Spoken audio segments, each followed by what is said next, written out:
Harusnya Tuhan Yesus lah yang layak itu sampai berdiri itu di tepuk tangannya. Oke, mari kita sebelum menyambut firman Tuhan, kita mau satu dalam doa. Bapa di surga, kami ucap syukur Tuhan untuk pagi hari ini yang indah Tuhan.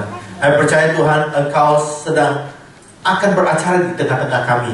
Engkau yang akan bersabda kepada setiap kami Tuhan.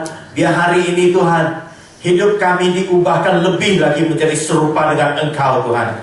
Ya Tuhan, hari ini juga hamba-Mu ini hanya alat-Mu Tuhan, yang bukan siapa-siapa. Tapi karena Engkaulah yang berbicara melalui hamba-Mu, Engkaulah yang beracara melalui alat-Mu, yaitu hamba-Mu ini Tuhan. Sehingga setiap orang yang mendengarkan akan diberkati karena Roh-Mu lah yang berkarya di tengah-tengah kami. Terima kasih Tuhan.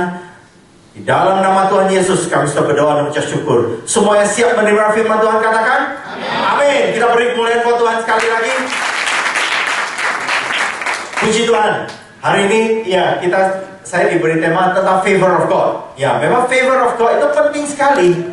Dan ada satu orang yang di dalam Alkitab itu dia mendapatkan favor of God begitu luar biasa. Namanya Salomo.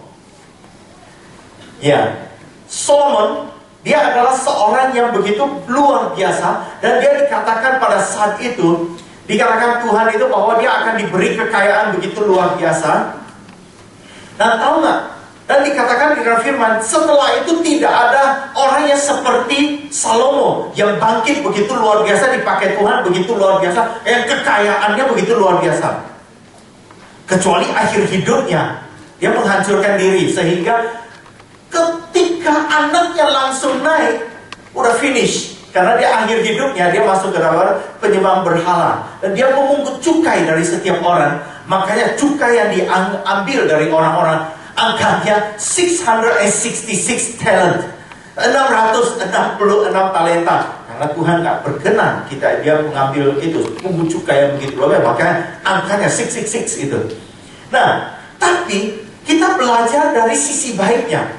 Why God has given him favor? Kenapa Tuhan memberi dia favor? Mari kita buka di 1 Raja-Raja 3. Amin, kita mau belajar lebih lagi bersama dengan Tuhan? Ya. Ini jadi ayatnya 6 sampai 14. Saya baca yang ke-6, Bapak dan Ibu baca yang ayat yang ganjil dan seterusnya. Demikian firman Tuhan. Lalu Salomo berkata, Engkaulah yang telah menunjukkan kasih setiamu yang besar kepada hamba-Mu Daud, ayahku, sebab ia hidup di hadapan-Mu dengan setia, benar dan jujur terhadap Engkau, dan Engkau telah menjamin kepadanya kasih setia yang besar itu dengan memberikan kepadanya seorang anak yang duduk di tahta seperti pada hari ini. Silakan Bapak dan Ibu. Maka sekarang ya Tuhan Allahku, Engkaulah yang mengangkat hamba-Mu ini menjadi raja dari Daud ayahku, sekalipun aku masih muda dan belum berpengalaman. Demikianlah hamba-Mu ini berada di tengah-tengah umat-Mu yang Kau pilih, suatu umat yang besar, yang tidak terhitung dan tidak terkira banyaknya. Silakan. Ini yang telah menimbang perkara untuk menghakimi umat-Mu dengan dapat membedakan antara yang baik dan yang jahat. Siapakah yang sanggup menghakimi umat-Mu yang sangat besar ini? Lalu yang baik di mata Tuhan bahwa Salomo meminta hal demikian. Berdoalah Allah kepadanya. Oleh karena Engkau telah meminta hal yang demikian, dan tidak meminta upahnya karena kekayaan atau nyawa musuhmu, melainkan pengertian untuk memutuskan hukum. Maka sesungguhnya aku melakukan sesuai dengan permintaanmu itu. Sesungguhnya aku memberikan kepadamu hati yang penuh hikmat dan pengertian, sehingga sebelum engkau tidak ada seorang pun seperti engkau, dan sesudah engkau takkan bangkit seorang pun seperti engkau. Dan apa yang tidak kami kerjakan kepadamu, baik kekayaan maupun kemuliaan, sehingga semacam umummu akan ada seorang pun seperti engkau di antara raja-raja. Mari kita baca sama-sama. Dan jika engkau hidup menurut jalan yang kutunjukkan dan tetap mengikuti segala ketetapan dan perintahku sama seperti ayahmu Daud, maka aku akan memperpanjang umurmu. Yang setuju dengan firman Tuhan katakan Amin. Kita beri kemuliaan buat Tuhan kita. Tuhan sanggup. Nah, saya mau sampaikan hari ini, Tuhan janjikan kekayaan. Dikatakan bahwa di dalam hidupnya kekayaannya tidak dapat tertandingi siapapun lagi. Dan memang benar. Kalau kita lihat, Salomo berkuasa itu 40 tahun. Dan dalam 40 tahun itu, dia mengambil, kalau dihitung dari income-nya itu 666 talenta. Ada yang scholar itu sudah menghitungkan, itu net profit loh yang dia dapat. Karena kenapa?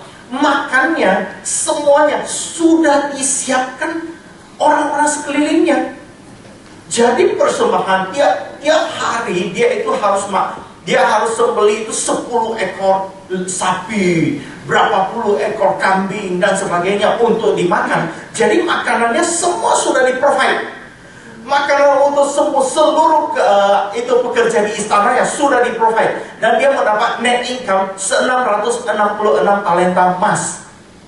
Dan dalam 666 talenta dihitung secara 40 tahun, itu belum termasuk persembahan dari ratu dan raja-raja yang lain. Income-nya itu setara dengan sekarang ini 31 miliar dolar. Itu belum termasuk istana yang dia bangun, belum termasuk bait Salomo yang dia bangun. Bait itu kalau kita tahu, bait itu luar biasa sekali. Saya rasa itu sekarang ini yang kita lihat di dalam ini Vatikan kalah. Kita mau katakan sekarang ada kubah emas di Qatar, kalah. Karena kenapa? Bait yang dibangun Salomo itu dikatakan baitnya, lantai dindingnya lapis emas. Jadi itu kalau di sana itu, kalau orang mau ke ibadah, udah enak banget itu, bawa koin aja, keruk, pulang dapat bas, ya, keluar pintu, kerok lagi, ya, pegang mic saya lagi gini-gini juga ini, supaya ada emasnya itu bayangkan, the whole thing, emas, daun pintu pun emas, amazing wealth. Nah sekarang ini orang terkaya di sekarang ini adalah Bill Gates. Contohnya 73 billion dollars. Tapi 73 billion dollars-nya bukan cash money.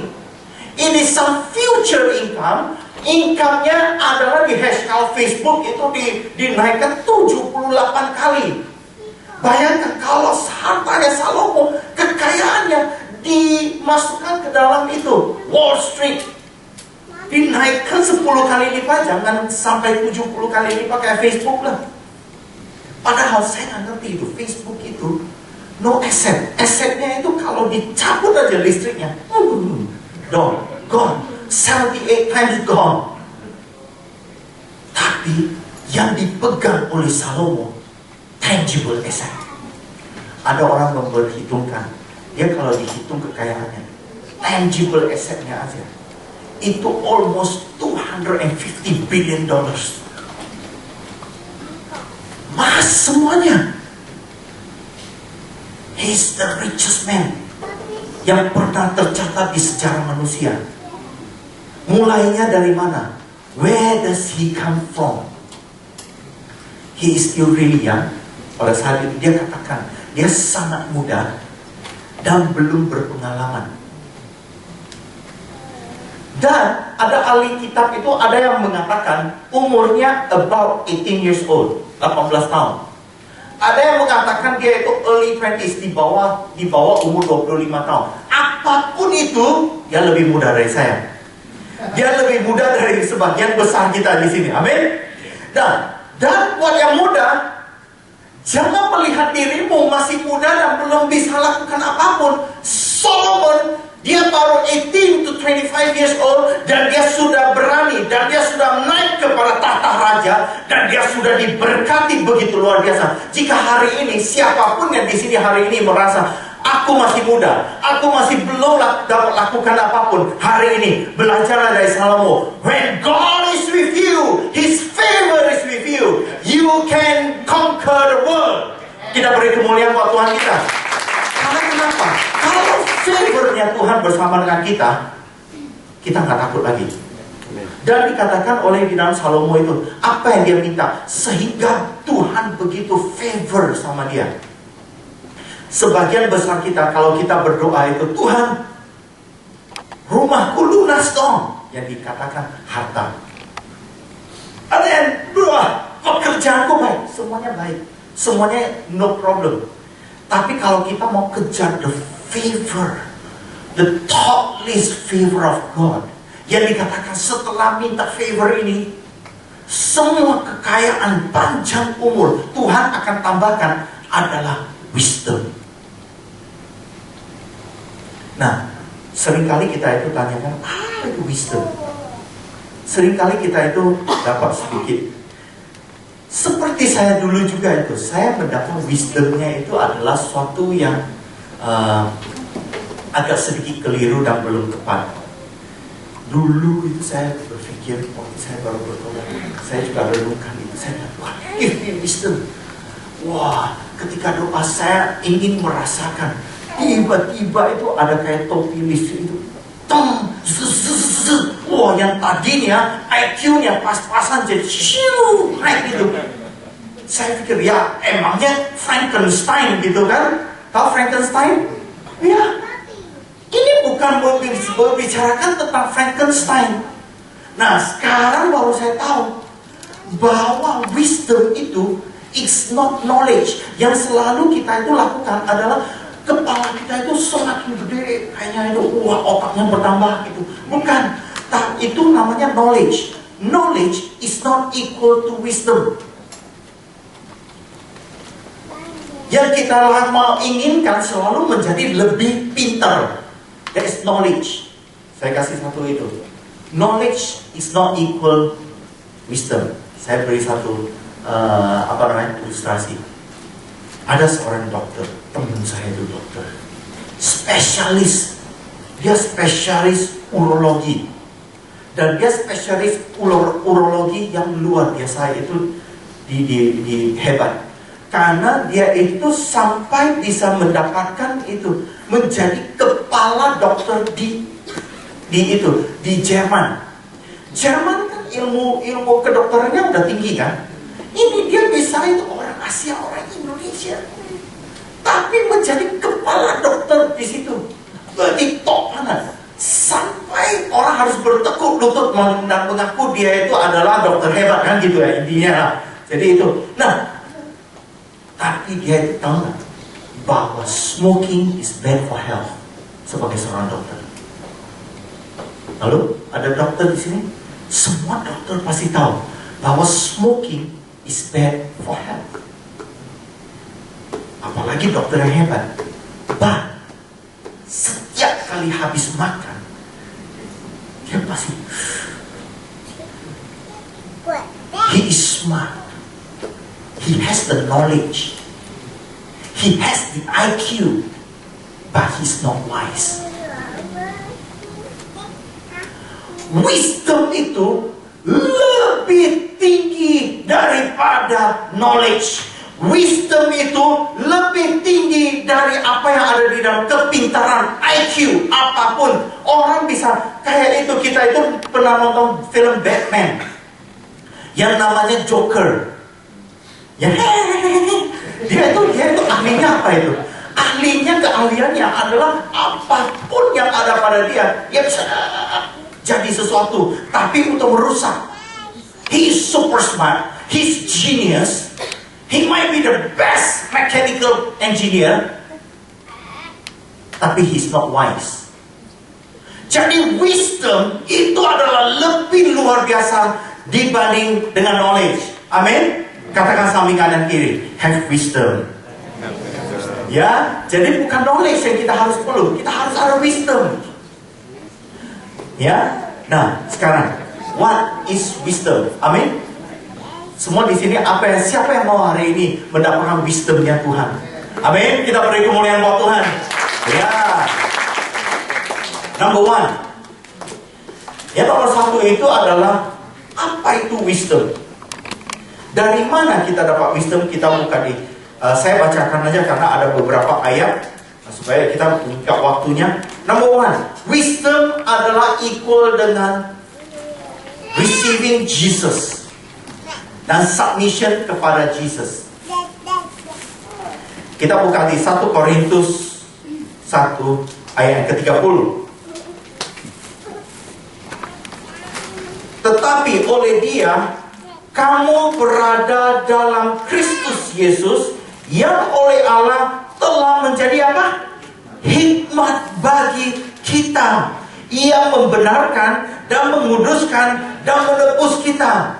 So wisdom bukan sesuatu kayak di dalam lagu dikatakan wise man say.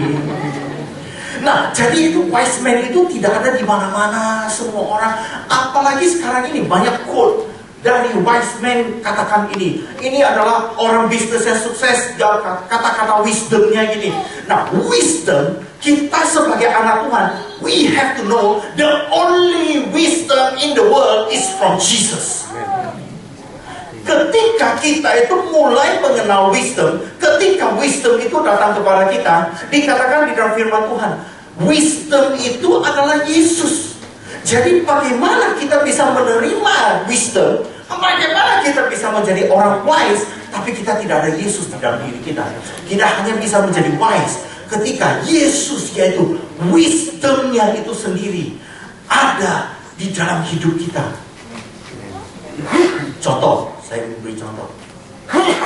Ada orang sekarang ini, orang ini wise, smart sekali itu. Jadi di dalam pekerjaan, dia bagaimana work smart. Dia kanan kiri, jilat kanan kiri, sikut. Tapi smooth banget, naik ke atas. Saya mau tanya, dia smart sekali, but is he wise? Apa yang dia lakukan terpuji atau tidak? Ada orang yang itu dalam trade, dia itu melakukan curang yang borderline, korupsi yang borderline. Bagaimana menutup korupsinya dengan tender ini, tender itu, tapi dia masuk sini dapat komisi di belakangnya. Tapi very, very clean. Secara hukum tak tersentuh.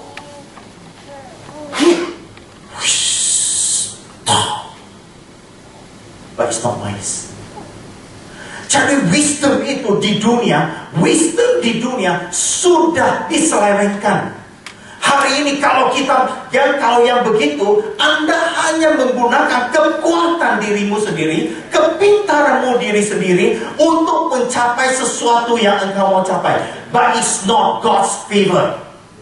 Tapi kalau kita lakukannya dengan God's favor, Tuhan sendiri yang akan bukakan jalan. Yang setuju katakan amin. Nah, saya itu mau undang ada itu Brother Ricky, juga dari selatan, ya, dia mau share sedikit bagaimana di dalam pengalamannya, di dalam pekerjaan. Silakan. Steve Young, sedikit lebih tua dari Salomo saja. Ya, selamat pagi teman-teman. Ada di sini. Mungkin kalau aku boleh share sedikit tentang pekerjaan aku. Aku bekerja di salah satu perusahaan ISP terbesar di Indonesia. Aku udah kerja sekitar 1 tahun lebih. Jadi dari waktu awal aku masuk pekerjaan itu, papa aku tuh kayak memberikan target. Kamu kalau kerja sama berapa bulan, kalau tidak dapat gaji segini, kamu keluar ke papa aja.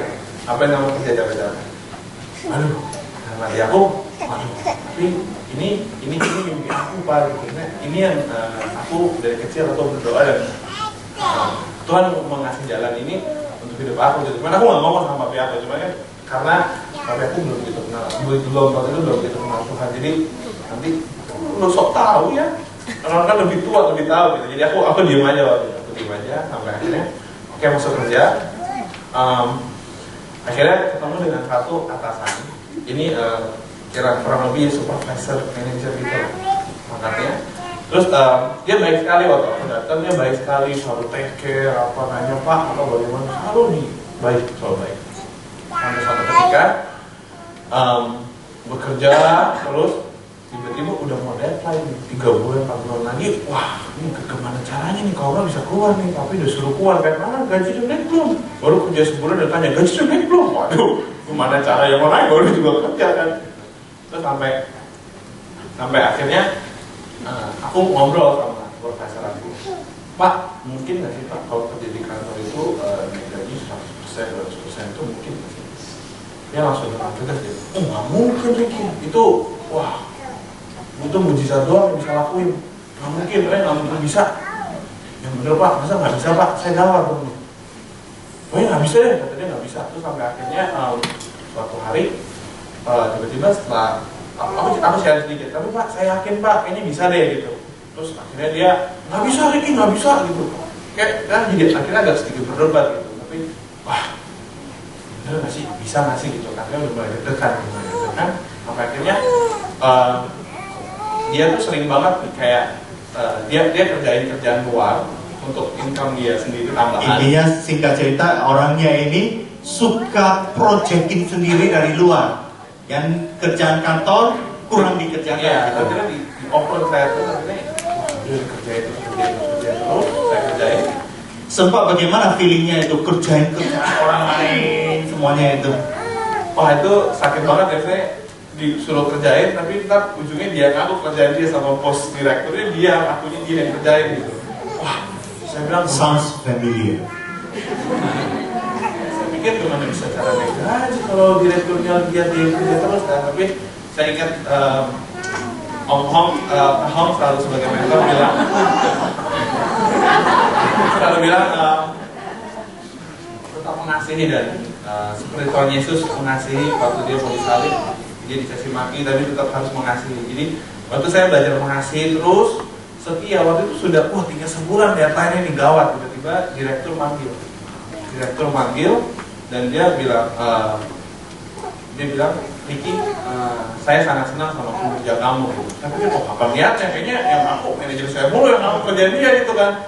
Saya senang sama kinerja kamu gitu. Oh iya Pak, makasih, kira cuma pujian doang. Terus ada peningkatan salary buat kamu. Iya berapa kan, tunggu kan berapa Pak itu kan. Terus dia sebut satu nominal.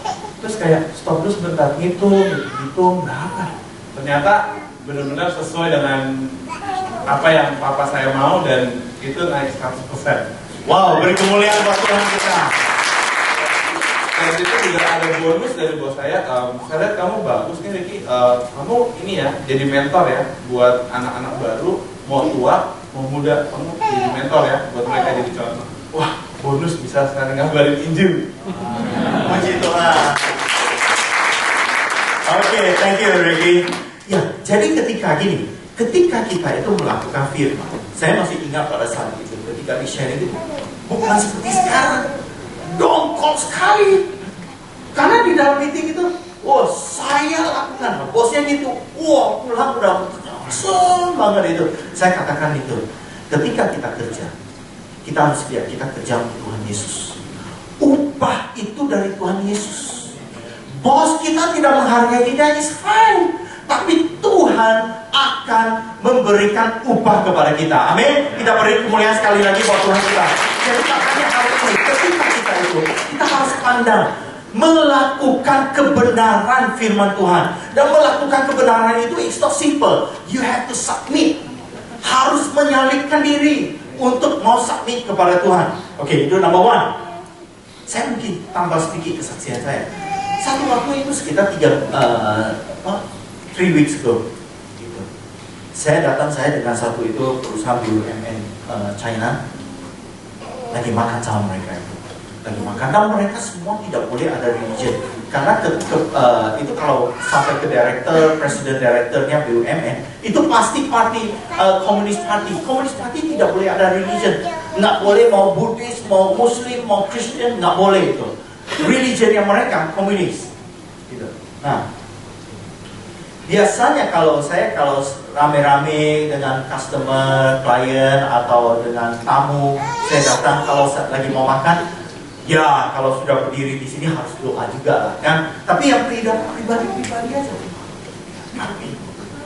Tapi hari itu ketika itu yang saya pesan itu kaki babi, crispy lagi ya. Jadi itu doanya sebenarnya maunya sesingkat mungkin dan that's it gitu kan. Amin. Ya iman kadang-kadang goyah juga kan dengan kaki babi. Jadi ketika mau makan, Tuhan katakan, saya dengan langsung seperti ada impresi. Ini kita harus ada connection sama Jesus. Langsung Tuhan katakan doa bareng-bareng. Wah, Tuhan ini banyak orang yang bukan percaya. Gimana kita mau doa bareng-bareng kan? Nah, kembali lagi. Kita mau menjadi taat atau tidak kepada Yesus. Pada saat itu saya mengucap syukur, saya mengambil hari, saya bilang, Tuhan, aku mau taat. Ketika saya katakan saya mau taat, dan saya ajak doa, mau semuanya. Dan waktu itu saya juga itu ketika saya mau doa, saya juga bingung gitu. Karena saya itu bisa bahasa Mandarin, tapi kalau untuk bahasa doa kan beda. Ya yang iya itu ibu mengalami juga ya. Wah jadi bukan cuma saya aja, saya tidak tertuduh lagi lah. Nah ketika saya mau doa itu, ketika itu saya katakan itu, ya, tapi Tuhan suruh saya doa aja. Ketika saya doanya singkat padat. Karena nggak tahu mau doa, nggak Chinese gimana? Singkat dan itu bahasa tikal. Kan? Nah, ketika saya amin, saya silakan makan. Yang si petinggi China itu, dia nggak makan. Dia kayak starter gitu. Saya makan. Dia mau ngomong tapi nggak bisa ngomong. Dia kayaknya agak starter. Nah, tak lama kemudian dia katakan, hari ini dia katakan itu. Saya rasakan ada sesuatu dia katakan. Dan saya rasakan hari ini saya harus memilih siapa Tuhanku. Saya bilang ini doa-doa TK, tapi menjama juga itu. Jadi menjama orang enggak, haleluya sampai. Nah ini kalau kita taat sama Tuhan.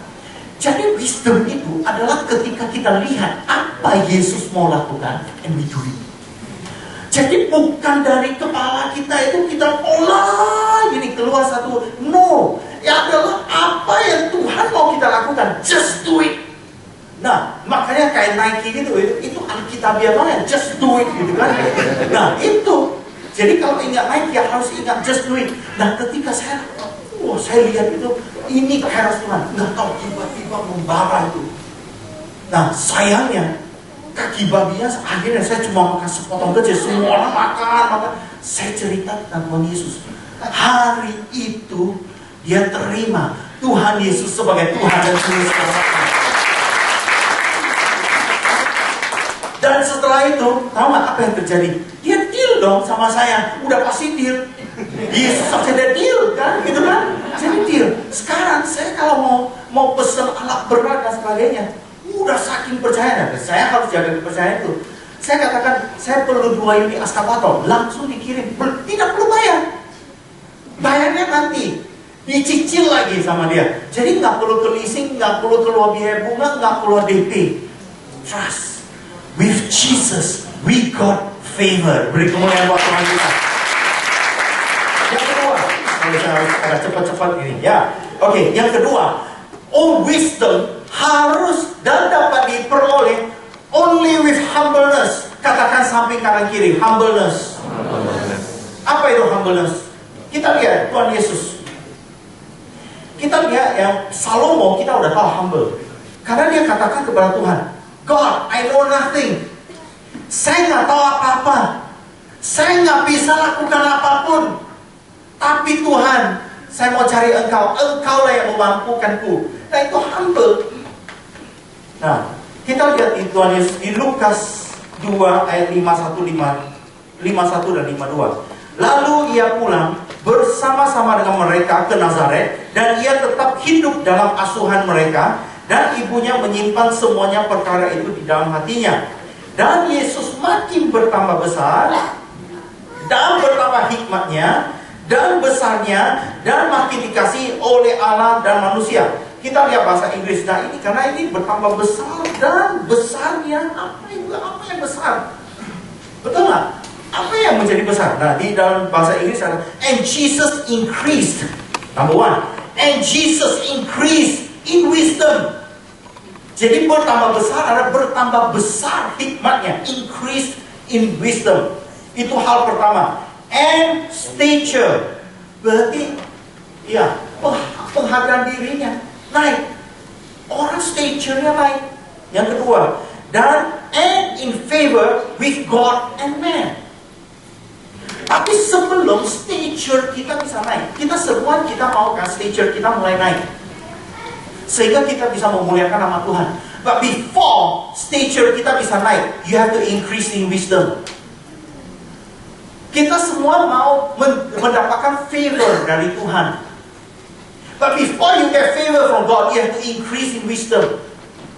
Inilah Jesus. Yang pertama, increase in wisdom. Kita semua mau di antara manusia, anak dengan kita, istri dengan kita, tetangga dengan kita, dan juga itu teman-teman sepekerjaan mereka juga itu mengakui punya favor terhadap kita. Betul? Kita semua mau kan? Secara sosial kita itu menang. But before you get favor from man, you have to increase in wisdom. And to get that wisdom, Yesus mendapat wisdom ini karena yang pertama, ini adalah membicarakan tentang ketika Tuhan Yesus ada di bait suci Allah. Ketika Yesus mulai menjawab dan Yesus mulai menggambarkan, menguraikan tentang firman Tuhan di bait suci, dikatakan semua orang di sekitarnya menjadi terheran-heran. Oh, smart banget this boy. He's so smart. Jadi ahli Taurat pun boleh dikatakan tiarap menghadapi Yesus. Why? Kenapa bisa tiarap? Karena dia firmannya sendiri. Nggak ada yang lebih dari Yesus lagi. Betul nggak? Waktu 12 years old. Tapi saya mau katakan, luar biasanya Yesus adalah begini. Walaupun hikmatnya melebihi mamanya, hikmatnya melebihi papanya, hikmatnya melebihi mungkin guru-gurunya, tapi Yesus tetap menaklukkan diri untuk submit kepada orang tuanya. Ketika mamanya sulit nggak buat seorang kayak Yesus itu submit kepada mamanya? Very tough. Karena kenapa? Mamanya belum ngomong aja itu, baru jalan dia masuk, Yesus sudah dapat hikmat. Mama sedang mau katakan, stop, jangan main komputer. Contohnya, kalau ada komputer pada saat itu, stop, jangan main Minecraft, Clash of Clans, gitu kan? Dia sudah tahu.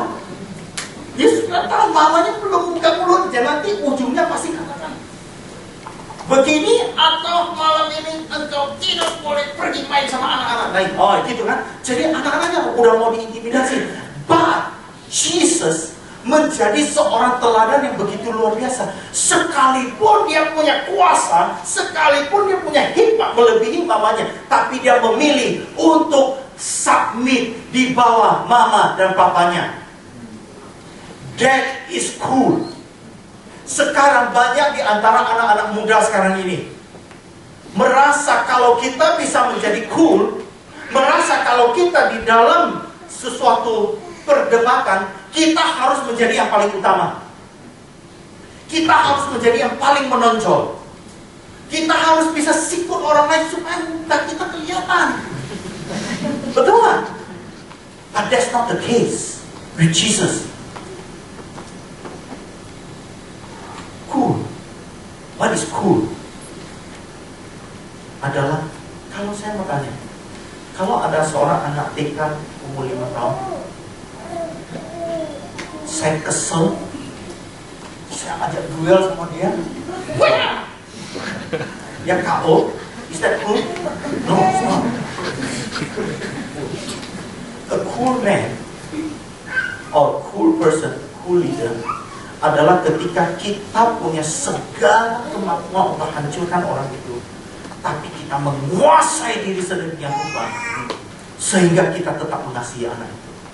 Walaupun anak itu ngerengek terus, but he is a small kid. Tarik dong sini lah, pinggangnya ditarik, oh jipet dong. Kita kadang-kadang itu kesal juga kan, gitu kan? Ya, backing aja sekali, bang. Aduh sorry saya lagi jalan kesenggol gitu. That's not cool. Makanya anak-anak muda mungkin di sini juga ada anak-anak kecil di sini. Kadang-kadang your mom pingin sekali itu, yang di BlackBerry itu pingin sekali tiap hari itu ganti profile picture. Tapi udah tiap hari ganti profile picture masih tetap, aduh, nah gimana ya copy paste-nya ya? Kan gitu kan? Atau ada pic mix gitu kan, dibuat ini kayak temannya gitu kan? Bagaimana udah itu kan di zoom, kadang-kadang harus di color dikit gitu supaya kelihatan. Betul nggak? Nah, tapi anak-anak biasanya you're smart in IT. Anda lebih smart dibanding dengan orang tuamu di banyak hal. Tapi bukan kalau di depan teman. Kadang-kadang kita sebagai anak muda, kita suka coolnya gimana? Bentak mama, bentak papa. Gini aja nggak bisa. Wah, depan teman kayaknya, wah udah bentak mama papa kayaknya. That's not cool. Sorry. Cool is when you can do it and you choose not to do it. Cool adalah seperti Yesus menguasai diri sedemikian rupa untuk bisa submit kepada orang tua, untuk bisa submit kepada your boss, udah bisa submit kepada yang lebih your superior. Amin. Kita beri kemuliaan buat Tuhan kita.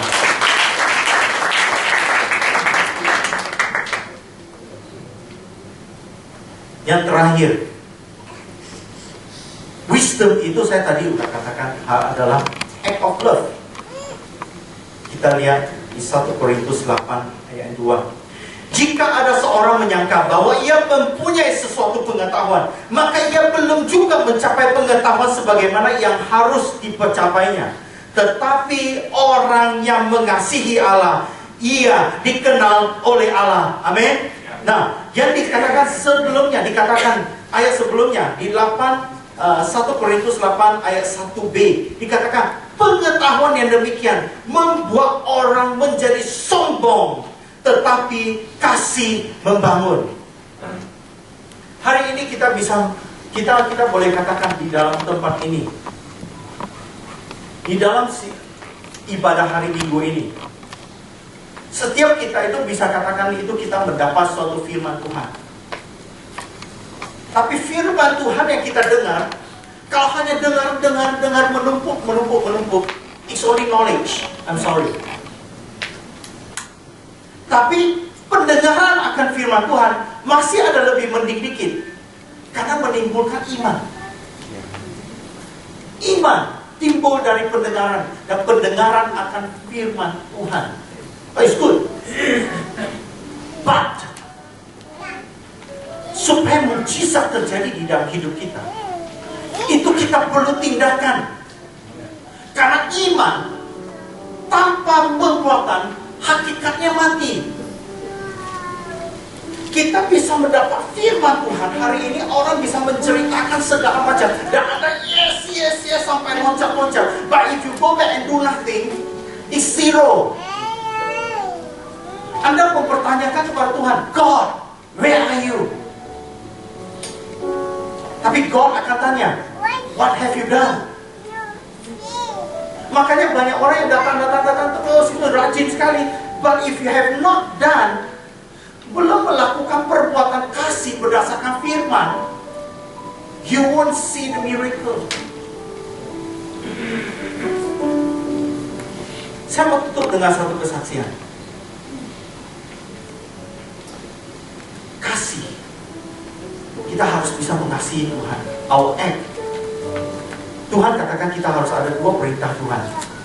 Mengasihi Tuhan dan mengasihi sesama. Dan dua itu harus ada di dalam. Satu waktu saya itu ada di dalam satu perusahaan. Perusahaan itu saya adalah berpartneran, dan saya memberi ada suatu saham di dalam suatu PT itu, saya memberi saham kepada teman saya. teman saya itu juga rajin 1, 2, 3. Di sini ada 1, 2, 3 nggak? 1, 2, 3. Yes. Oh, ada juga. Sini itu teman pelayanan 1, 2, 3. Tiap hari Senin kita itu Senin pagi kan di kantor saya itu setiap Senin pagi lah kita itu doa. Dan yang sama 1, 2, 3, 1, 2, 3, yes. Kita ajak, memang kita banyak sekali mengajak orang bersama-sama untuk 1, 2, 3. Nah, singkat cerita dia kerja dengan saya dan saya memberikan sebagian saham. Tapi lama-kelamaan karena ada beberapa proyek kita sempat kita itu dalam masa puasa, masuk puasa itu tidak dapat proyek gitu kan. Masa puasa itu kalau orang puasa 40 hari ya udah top. Tapi kita ini, perusahaan saya ini puasa hampir 1,5 tahun. Karena kita mau, proyek kita adalah IT dan kita mau supply kepada pemerintahan dan agak sulit kalau kita melakukan sesuai dengan firman Tuhan.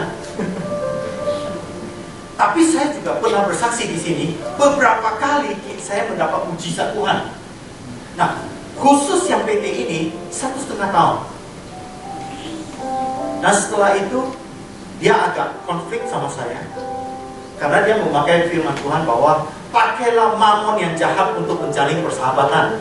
Maksudnya suruh saya itu kasihlah, gitu kan? Tuhan Yesus juga katakan gitu nih. Tapi it's wrong. Kita tahu bahwa kalau kita itu mau adalah favor Tuhan yang turun.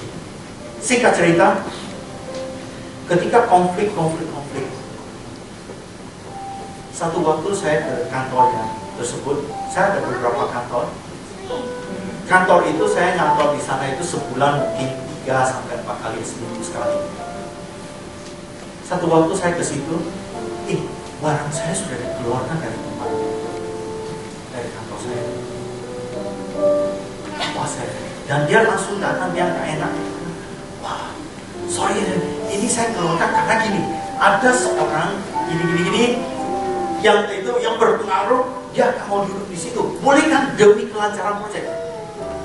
Dalam hati saya, kasih tahu saya lah dulu. Nah, keluar. Dan dia katakan saya bisa share bersama dengan istri saya. Istri saya juga ada sebuah kamar di situ. Tapi saya Tuhan udah tahu di hati saya. Be prepared. The next move will come. Benar.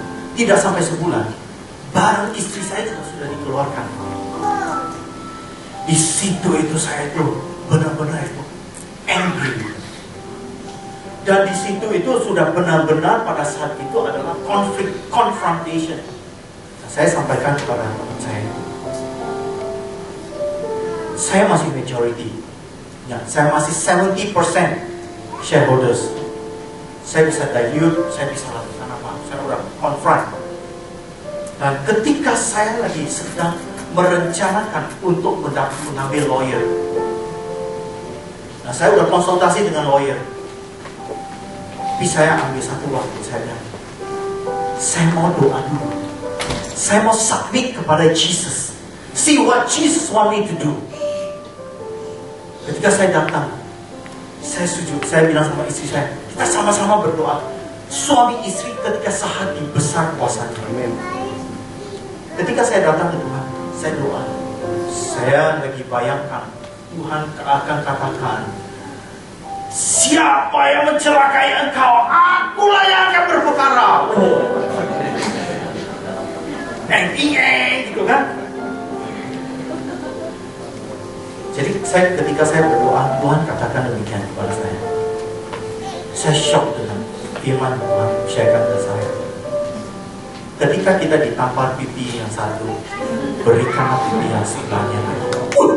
Tuhan, apa maksudnya? Nah, saya tahu apa maksudnya. Supaya saya itu meridi semuanya. Saya harapkan God. Saya argue sama God. It's not fair. Dia tidak lakukan aja, tidak invest apapun. Tapi Tuhan memberi satu yang begitu luar biasa kepada saya, sehingga Tuhan hanya katakan kepada saya, Joseph, bisa menang di pengadilan, tapi nama Yesus akan kalah. Karena kita konflik. Dua orang hamba Tuhan menjadi bahan tertawa semua orang. Yang kita pergi kemana-mana, 1, 2, 3, 1, 2, 3 bersama-sama. Nah, kalau saya menang, nama Yesus dipermalukan karena ada dua hamba Tuhan fight sampai begitu rupa. Di situ saya katakan, saya knelt down, saya sujud, saya bilang, Jesus, Joseph Hong bisa kalah, tapi jangan sampai nama Yesus dicorengkan. Because I love you more than what I have. Because Jesus, I love you more than myself. Karena engkau sudah mati di kayu salib. Saya yang bukan siapa-siapa engkau naikkan. Jangan sampai saya mencuri Tuhan namamu dan mencoreng namamu. Saya minta istri saya itu doa pada saat itu. Dan istri saya dapat hal dan ayat yang sama persis. Di situ saya katakan, besok saya harus ketemu dengan orang ini. Saya panggil temannya saya buat satu ini. Saya katakan, besok mari kita ketemu. Dia bilang dia mau bawa lawyers. Saya bilang, no, don't bring lawyers. If you bring lawyers, I'm not going to meet you. Ketika saya datang ke situ, saya duduk, saya sampaikan kepada saya. Hari ini, notaris engkau catat seluruh saham atas nama saya sama istri saya. Kita berdua saham. Dihibahkan full kepada orang. What's the compensation? Zero. Hibah. Saya expect teman saya akan datang di sini. I love you, man. Teman saya itu tidak lakukan demikian. Dia malah tanya saya, bagaimana tentang rekening uang yang ada di rekening itu? Masih lumayan cukup besar. Nah, saya katakan, rekening itu miliknya siapa? PT. It's also yours. Ketika saya berikan itu, kondisi usaha saya masuk ke dalam satu resesi besar. It's not as easy. Proses Tuhan itu is not easy. Saya masuk ke dalam suatu resesi. Hampir 1 tahun lebih saya berkumpul untuk bisa itu mengembalikan apa yang saya sudah hilang. Cukup besar buat saya. Tapi tahu apa yang terjadi? Itu yang membuat saya itu pindah kepada itu pertambangan dan sumber alam. Allah kita luar biasa. Deal pertama saya setelah 1 tahun lebih saya hilangkan ini. Satu waktu Tuhan memberi saya satu deal yang tidak saya pikirkan. Dan Tuhan kembalikan kepada saya lebih daripada 20 kali lipat.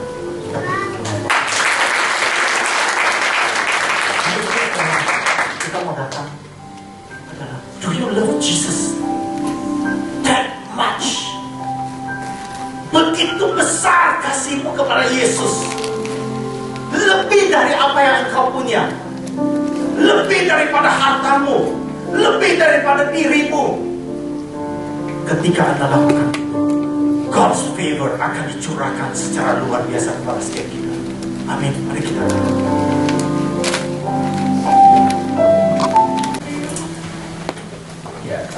selamat siang. Terima kasih buat Kak Hong, buat kebenaran firman dan saksiannya luar biasa. Yang saya yakin dan percaya sangat memberkati setiap kita yang hadir siang hari ini. Siang hari ini ada beberapa pengumuman yang akan kita dengar. Kelas racing skills yang pertama sudah dimulai. Bagi orang tua yang memiliki anak dengan usia 3-12 tahun, bisa mulai mendaftarkan. Dan kelas itu diadakan setiap hari Sabtu, mulai minggu depan tanggal 13, 20, 27 September dan 4 Oktober. Lokasinya ada di Maisonet lantai 4, jam 1 siang sampai jam 5 sore. Biaya pendaftarannya 250.000 dan kita bisa menghubungi nama yang tertera dengan nomor handphonenya juga rekening BCA yang sudah tercantum kalau kita mau melakukan pembayaran ataupun DP-nya dulu. Lalu berikutnya yang kedua, ya, hari Selasa besok, tolong dicatat, kita akan mengadakan sepakat bersama pekerja. Kita akan berdoa bersama-sama di gedung Maisonet di Greenfield pukul 7:30 malam dengan tema Powerful Community. Jadi setiap kita juga bisa hadir, setiap para leader, pengerja, kita mau berdoa bersama-sama. Ada amin? Amin. Lalu pembinaan wanita bijak ibu di daerah barat juga bisa dilihat tanggal 25, 26, 27 September pukul 9 sampai 4 sore. Lalu ikatan baru akan diadakan tanggal 4 Oktober jam 5 sampai 7 malam di Belesa Shopping Arcade lantai 3 Permata Hijau. Jadi lokasinya di Belesa ya, bukan di Greenfield Maisonet. Pendaftaran bisa menghubungi Ibu Zeni, Ibu Zuria dengan investasi 500.000. Saya bisa juga catat nomor handphonenya. Ya, dan terakhir seperti kita ketahui belakangan ini banyak terjadi konflik di daerah Timur Tengah di jalur Gaza pada umumnya. Jadi buat setiap kita yang mau belajar untuk memahami kondisi yang sedang terjadi di Timur Tengah di dalam penggenapan rencana Tuhan akan diadakan oleh Dr. Jeff dan Annette Hammond pada tanggal 14 September jam 4 sore sampai setengah 7 malam. Jadi mungkin kita bertanya-tanya daripada kita mencoba menafsir-nafsirkan sendiri, nggak ada salahnya kita belajar kebenaran firman Tuhan bersama-sama. Jadi minggu depan tanggal 14 September, tolong dicatat waktunya di Greenfield Maisonet. Ya, sekian news reader. Saudara, saya mau mengingatkan khusus yang hari Selasa ini akan disampaikan oleh Mas Bambang Ramadi dari Lombok, saudara. Kita akan mendengar bagaimana Tuhan sedang mengerjakan sesuatu yang luar biasa dari komunitas di sana. Dan saya percaya saudara kita akan diberkati lewat kesaksian-kesaksian apa yang Tuhan sedang kerjakan di Lombok. Di Lombok itu majority adalah 90% lebih itu saudara sepupu kita, tetapi Tuhan sedang mengerjakan pekerjaan yang luar biasa di sana. Saudara hadir, dan juga minggu depan ini gratis saudara. Saya mendorong kita hadir untuk kita betul-betul dapat memahami rencana Tuhan di akhir zaman. Nanti Pak Jeff dan Ibu Anen akan menyampaikan apa sih maknanya apa yang sedang terjadi di Timur Tengah hari-hari ini. Dan juga mari saya mengundang setiap kita bangkit berdiri, kita mau membaca firman Tuhan.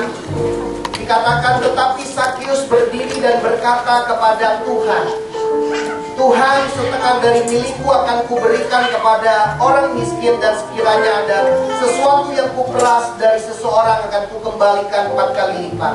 Saudara, Sakius